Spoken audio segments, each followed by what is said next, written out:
Hello student, this given bony specimen is of navicular bone. This is one of the tarsal bone that is situated between the proximal and the distal rows of the tarsal bone of your foot. In the Unani terminology, this is called as the Azmul Zorqi al-Qadam, and this navicular bone is board shaped, and this navicular bone that is situated at the medial aspect of your foot, and this bone also situated in or interposed between the medial between the proximal and the distal rows of the tarsal bones of the foot, and this bone is situated or interposed between the two rows because the tarsal bones are arranged in such a manner, and that it forms the two rows, the proximal rows and the distal rows. This bone is situated in between the proximal and distal rows in the medial aspect of the foot. In the front of the head of the talus bone, this bone is situated in the front of the head of the talus bone. The navicular bone is situated, and behind the cuneiform bone, and this navicular bone is situated there. This is its position. It is situated in the front of the head of the talus and behind the cuneiform bone.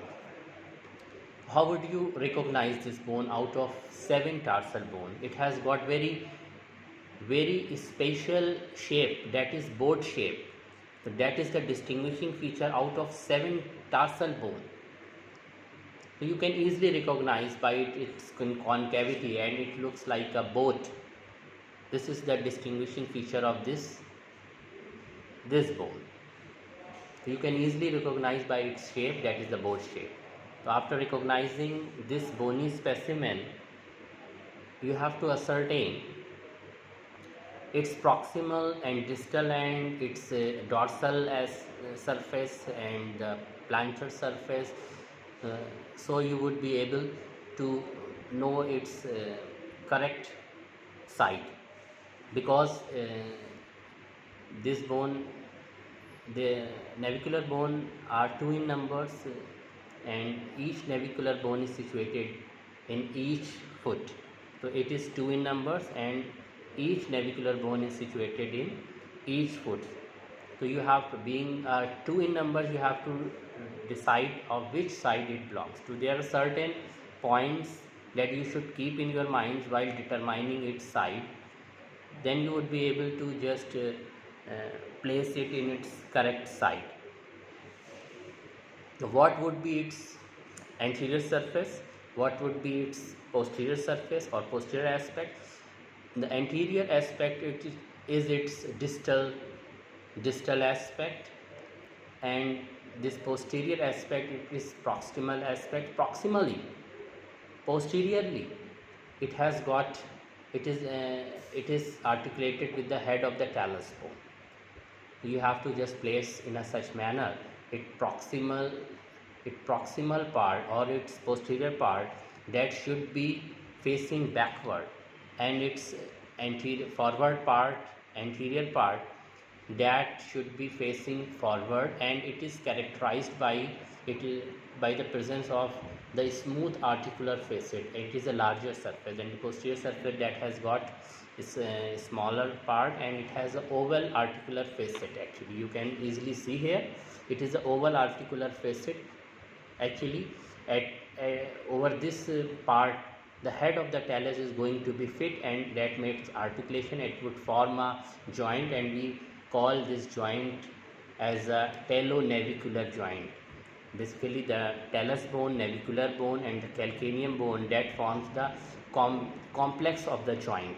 Actually, that is called as the talocalcaneo-navicular joint complex, that is formed by the 3 bones: talus, navicular bone, and the calcaneum bone. And we have to just know which part is posterior, which part is anterior. Anterior part is having this articular facet, shallow articular facet, and it has got big big area and the big surface as compared to its posterior or its proximal aspect. And after knowing the anterior and posterior aspect, you have to know its dorsal aspect or its plantar aspect or plantar surface or dorsal surface. Dorsal surface is its superior surface. How would you just know its dorsal surface or superior surface? Superior surface is having the very irregular, the large surface, that is its feature, and it's actually its plantar surface is smaller, and it is roughened, and it is concave, and it is marked by a groove also. That is the identification and the peculiarity of its plantar surface. So you can easily find out which surface is plantar surface and which surface is its dorsal or superior surface. Superior surface is larger and it is roughened, but it is more even as compared to the inferior or plantar surface. After knowing the plantar surface and dorsal surface, so then you have to just look out its medial or the lateral aspect. Medial or lateral aspect. Medially, basically, how would you recognize medial part? Medially, there is a blunt bony tuberosity that is situated at its medial aspect, and this the blunt bony protrusion, and that is that is found at its medial aspect. In the medial side, you would find this blunt bony tuberosity, and opposite of it would be its lateral surface. Lateral surface is bigger, and sometimes it has a small articular facet that is for the articulation with the cuboid bone that is situated at the distal row of the tarsal bone. After knowing all these things, you would be able to place its anterior aspect, posterior aspect, medial aspect, and lateral aspect.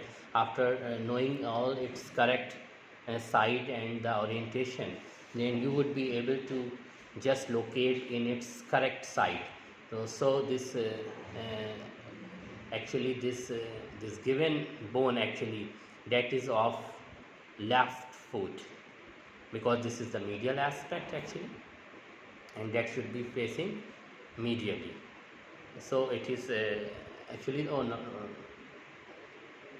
this is the right side bone actually, and this should be faces it should be faced medially, and this should be laterally.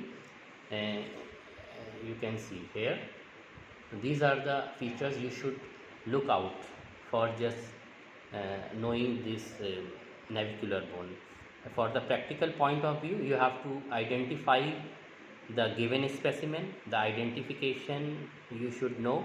So there are some specific features that would identify a given specimen. After identifying the given specimen, if it is a paired structure, so you have to just know which side it belongs to, and after knowing all these things, you would be able to place in its correct side, and you should know some peculiar features of this bony specimen. Thank you.